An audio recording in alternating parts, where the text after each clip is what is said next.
So yesterday I went to cinema not knowing what I was going to watch at all, and I ended up watching this film. And man alive, it's something. Here's my review of The Novice.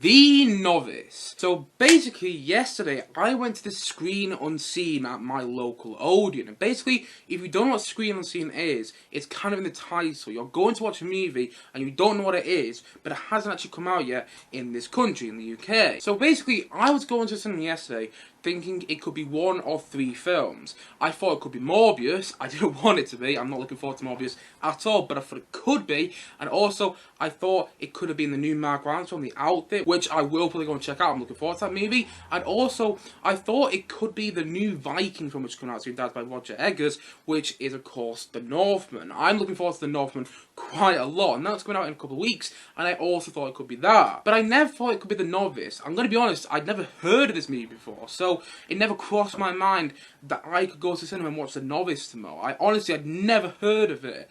And so basically when I booked my tickets on Sunday night, because I went to go and watch the Screen Unseen on Monday night, because I'm recording this on Tuesday in the day, I'm recording this Tuesday midday right now, but yes, when I booked my tickets on Sunday night, I really don't know what I was going in for. I thought it was going to be The Outfit. I thought I was going to go in for a mobster film set in Outfitters, but then when the trailer for The Outfit played before the movie started, I was like, okay, I'm not watching that. What am I watching then?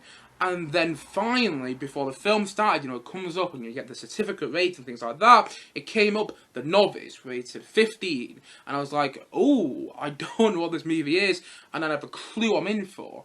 And the thing is, though, that's never really happened with me at cinema before. I mean, there's been countless times that I'll hear about a movie, and I'll buy it on DVD and then I'll watch it on the TV downstairs. But that's a slightly different experience because you know what you're getting in for that movie. And personally, when I go to the cinema, even so I got my own Odeon Limitless, which is basically like a pass so I can go and watch, as many movies as I want every month. Even so I've got my own Odeon Limitless, I still like going to the cinema and knowing what I'm going to watch. It's just kind of a thing with me because I'm spending so much of my time. I've got to get there, I've got to watch the movie, then I've got to get back and things like that, and I get public transport as well. So, I'm spending so much of my time going to the cinema, so I want to know what I'm going to watch. And so yesterday it's a bit of a risk, and when I sit in the cinema and I'm finding out I'm watching a movie that I've never even heard of, I must admit, I was a bit, worried. I really didn't know what I was getting myself in for. And in the first 10 minutes of the movie, I was trying to guess what genre it was, because I'd never heard of this movie. I didn't know if it was a horror movie. I didn't know if it was a social realist movie. I didn't even know if it was a psychological thriller. It could have been a really dark comedy as far as I'm aware in the first 10 minutes. I was trying to guess the genre, and honestly, there's a lot of moments in the first 10 minutes where I thought it was going to be a horror movie. I was sitting there thinking, it's going to be a horror movie? Is this going to be a horror movie? The way they're shooting it, it just feels like they're building some horror aspects. And even so, there are some horror elements in this movie, there's some really dark elements, which really build on the thriller aspect of it. It's not. It's more a film about perfectionism. And honestly, a really good one at that. I did not know what to expect with this movie, and actually, I found it a great watch. I really, really liked it. Because basically, the film follows the story of Isabelle Fuhrman's character. I think that's the main actress in the film. I might be wrong there, apologies if I am. But yeah, basically, the film follows her story. And essentially, she's this teenager. From what I guess, she's going from university. I think it's either college or university in the movie. But basically, she joins this rowing club. And she tries to push herself as much as possible. And basically, she becomes a perfectionist of this rowing club. She wants to be better than everybody else. And in doing so, she faces a lot of competitors and a lot of challenges along the way, and also some big problems in her personal life, particularly as she starts to self-harm herself, which you see a bit later in the film. But yeah, it's a quite dark movie, and it's a film about perfectionism, and there's a lot more to it than that than I explained in the plot synopsis, my rubbish plot synopsis there, but there's a lot more to it than that. But really, it's a film about perfectionism and how it can drive you crazy, how it can drive you insane, and actually, I really liked it for that, because it actually reminded me of, Whiplash, which is one of my all-time favourite movies. I love Whiplash, I've spoken about this on this channel before, but I love that movie so much. much because I play music myself, so I have been in those similar situations that you see in Whiplash. So I love Whiplash, but this movie reminded me of Whiplash and I, Tonya, which I reviewed about a couple months ago on this channel now. And it reminded me of those movies, and not in a bad way. Those movies about how perfectionism isn't always a good thing. And what I got from this movie was that similar sort of thing, you know, how perfectionism isn't necessarily a good thing and how it can drive you crazy and insane. And this movie does a really good job of presenting that, and how it can also drive you to self-harm yourself. And you know, that's a really dark subject, like the whole thing to do with self-harming and actually cutting your skin so you can make yourself thinner, which is what the main character is in the movie. And it's a really dark thing, that, but the film deals with it really well. And even so, I do have my small problems with the movie. I say small, actually. I'm not the biggest fan of this subplot in the movie. There's a whole romantic subplot in the movie which really didn't work for me, I've got to admit, and just kind of felt like it was there for the sake of being there. Like, I understand why it was there. It was trying to add some heart into the movie, but it just kind of felt like it was a hindrance to the whole main plotline of the movie. I was far more interested in this young girl who's, you know, pushing herself to be the best role possible. I was far more interested in that than the whole romantic subplot, I've got to admit.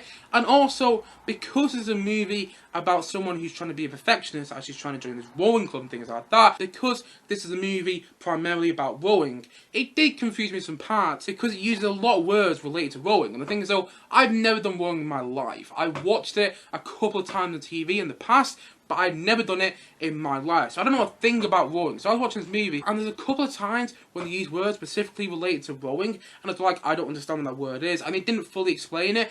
But that's only really a nitpick, that, because I did actually really enjoy watching the movie, and I found it really riveting and compelling to watch, which is saying to me, because I don't know a thing about rowing, and actually, I really like this movie. It's like Ford v Ferrari, aka Le Mans 66, but basically, when you're watching Ford v Ferrari, it's a terrific movie. But the thing is, though, I do not care about cars, and I watch Ford v Ferrari, and I get involved in that story.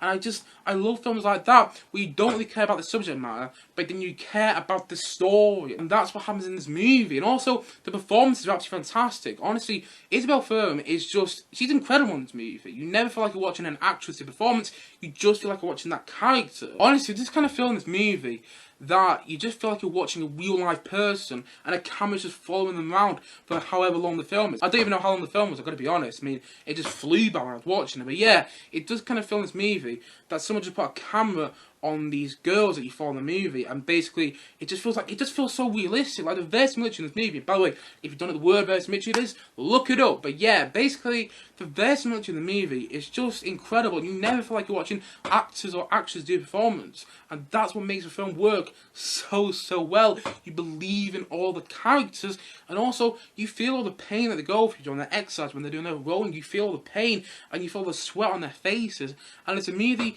which really makes you feel the pain of the main characters. And even so, there are a couple of moments where it was a bit like, I don't fully see what's going on here because of some of the cutting, some of the editing. But there's one moment towards the end of the film where there's like a rowing competition and there's lighting and things like that.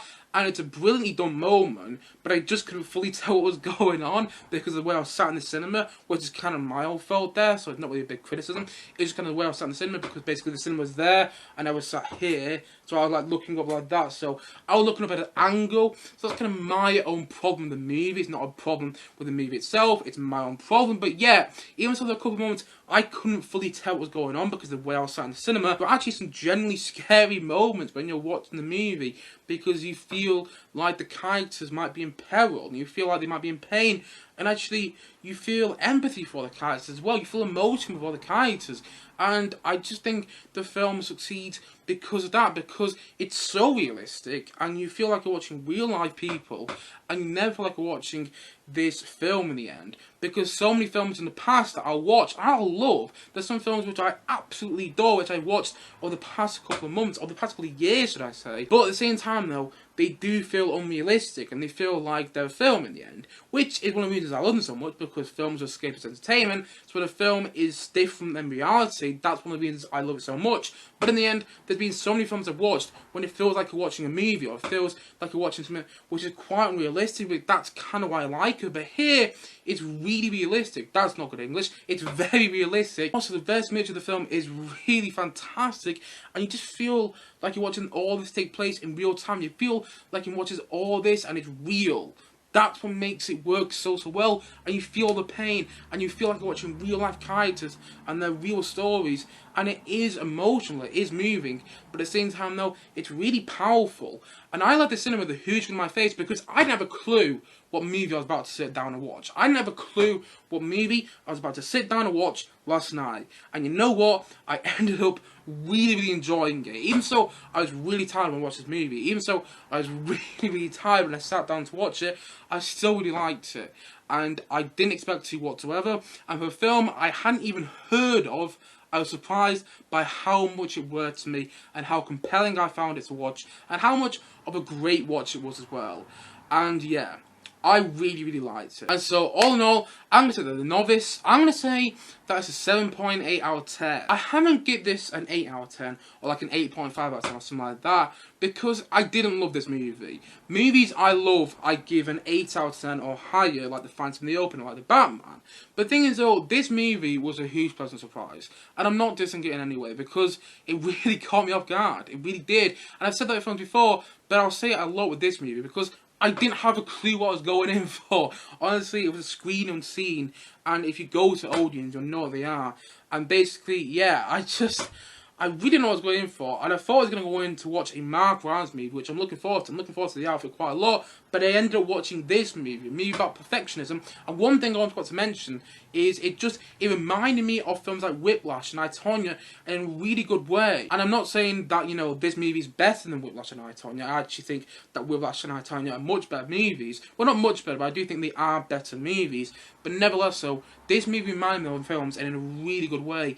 And again, you really feel like this character is pushing herself. And I think Isabelle Fuhrman, I know I pronounced her name wrong, if I am, but I think she plays that character so well, and she makes it work, in my opinion. She is the core element of the film which really makes it work and really makes it feel realistic, because sometimes some of the editing of the film isn't always the best, in my opinion. Sometimes the film felt a bit weirdly edited, and the filmmaking is really good. There's some moments which remind you of a horror movie, there's some moments which feel like they could literally be pricked out of a horror movie, but at the same time though, I think the thing that really worked for me was the realism and the lead performance from Isabelle Fuhrman. Honestly, it's absolutely fantastic, and I really enjoyed the film overall, and it was a really big pleasant surprise. And I said it before and I'll say it again, because I didn't have a clue what I was going in for, so it was a big pleasant surprise, and I really liked it, and I didn't expect to. I really did. And I just, yeah, I found it compelling and interesting, and at the same time though, great to watch, and that is why I ultimately liked it overall. And so, all in all, I'm going to say that The Novice, I'm going to say that's a 7.8 out of 10 from me.